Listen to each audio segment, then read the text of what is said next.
few, if any, cars that are more instantly recognisable by their shape alone than the car parked ever so neatly to my right. A global cultural icon, one might argue. Influential, absolutely. In fact, it was voted to be the second most influential automobile of all time, just behind the Ford Model T. And when you delve into it, you really can see why. So let's just do that. Hello and welcome to a proper classic Mini. Yes, today you join me with a true icon of the motoring and popular culture world, dressed ever so nicely in its mustard suit. It's a 1972 Morris Mini 850, and we're going to have a proper look around it inside and out, and I'm going to talk to you a little bit about the model in general and what I think about this absolutely epic little thing. So let's crack on with it. Born as a result of the fallout from the 1952 Suez fuel crisis, this tiny little car rather impressively had a massive impact on the automotive world and how we would go on to design and develop cars. It's an incredibly significant thing, arguably one of the most significant of all time, and it's the brainchild of legend Alec Issigonis. You see, Mr. Issigonis was given the rather important task of designing a small, frugal, cheap-to-run car, and this is what he came up with. It's something of an engineering marvel, a really clever design overall, and that's thanks to a few different things. The main of which being it utilises a transversely mounted engine which exclusively powers the front wheels, maximising space inside here. So even though this is a tiny little thing, as you can see, it doesn't feel that small inside. There's still plenty of room for the whole family, you can argue. There were lots of other things that made this a clever design though. It wasn't just the transversely mounted engine and the front wheel drive layout. Now at the rear we had conical suspension, which was a revolutionary thing that maximised space for rear seat occupants and took up a lot less room overall than the traditional rear suspension setup. Pair that with the fact that the wheels were as far to the corner front and rear as they could be, which both improved driver engagement on the road and once again maximised space, and you had other well thought out things. You take this boot for instance. It's hinged at the bottom so you can put as much cargo in as possible and have it overflowing and still drive without having to worry about your boot flapping around. It really was a very well thought out thing. You can tell Alec Issigonis really did care about this design. What was born with the Mini was one of the most significant automobiles of all time. It was an instant success, with people immediately recognising the intelligence of the design when it was first introduced in the late 1950s. It sold in massive numbers and still to this day remains one of the most successful cars of all time, and in fact in one form or another is still being built. You can still go to a Mini dealership and buy a new Mini, though they are not particularly Mini anymore, and they are quite a lot of BMW underneath, but we won't get into that here and now. When they were first introduced, the Mini was sold under the Austin and Morris marks, both sub-companies of British Leyland, and as time went on, it became its own mark in its own right in the late 1960s, 1969 in fact. The Mini would find itself treated to a fair few tweaks, facelifts and special editions over the years. The original being the Mark 1, that's the one that everyone seems to want at the moment. It's the one that's making big bucks in the enthusiast market. Then you had the Mark 2, and then this, the Mark 3, spanning from 1969 to 1976. The Mark III was the first one to have real major changes, significant changes, so much so to the body shell that they changed the factory designation from ADO 15 to ADO 20. But that's a bit anarchy and boring, so I won't get too much further into that. There were a few different ways to tell this apart from an earlier Mini, the main one being here. Internally mounted door hinges. Prior to this, they had all been external. The other one being these windows. For the first time in the UK, you could get your Mini with wind down windows. Exotic, I know. Prior to this, though, all you had was sliding two-panel windows. Australia got them a little bit earlier than us, but now in the UK, I could have wind down keep fit windows with my Mini. Simplicity, I think, is the first thing that comes to mind when I get inside a classic Mini like this, but that's not necessarily a bad thing.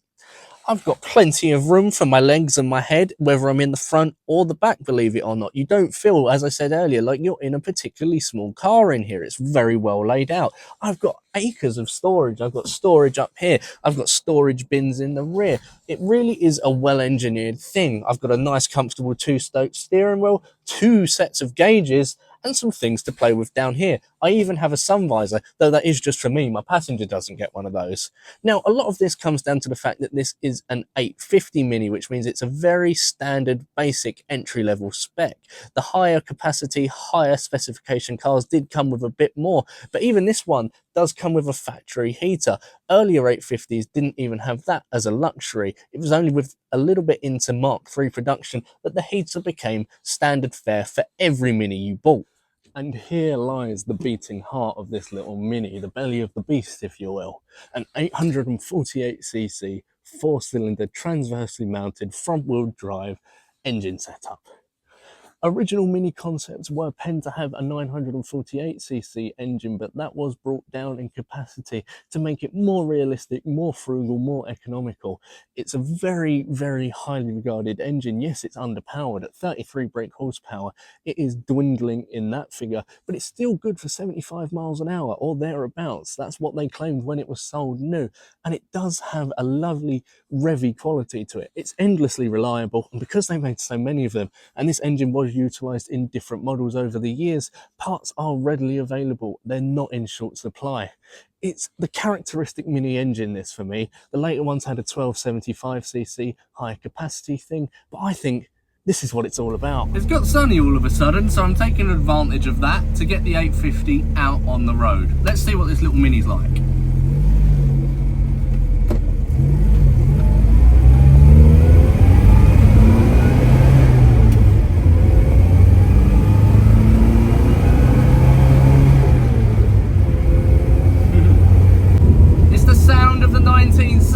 A raspy little four-cylinder engine and a 4-speed manual gearbox. Sometimes you just can't beat it. As you can probably already tell, I am grinning ear to ear. I love these little things. There's a reason everyone loves the classic Mini. They're so much fun to drive, even by today's standards. And I think the cars like this, the little underpowered 850s and the small non-tuned ones, are actually more fun to drive. I'm not fighting with abundances of torque steer and fine fettle tuning. It's just a double-digit horsepower figure, a 4-speed manual box, and a foot flat to the floor pretty much. It's so much fun and it's so rewarding.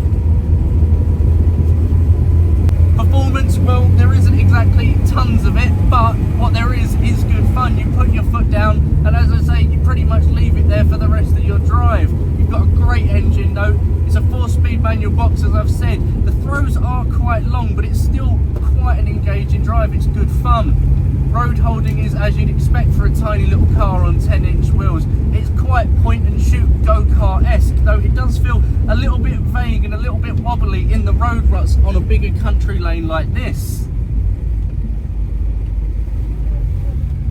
But there's no getting around it. It's a nimble little thing. I'm doing a sharp little U-turn here, and it's of absolutely no stress to the little Mini.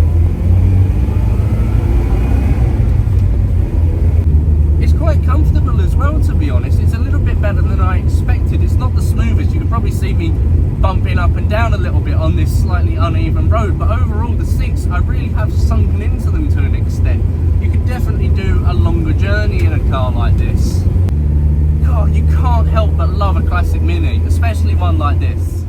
Well, the sun is setting, so I better make this quick before it gets too dark. What do I think of this classic Mini 850? Well, I really like it. I think this personifies exactly what the original Minis were all about. Simplicity, economy, nothing more. There's no lavishness, there's no exuberance, but yet it still remains a very fun car to drive. A lot of people say this with just shy of 35 horsepower is a little bit underpowered, but if you're not doing masses of miles or extended journeys, I don't think you're going to be too much affected by that.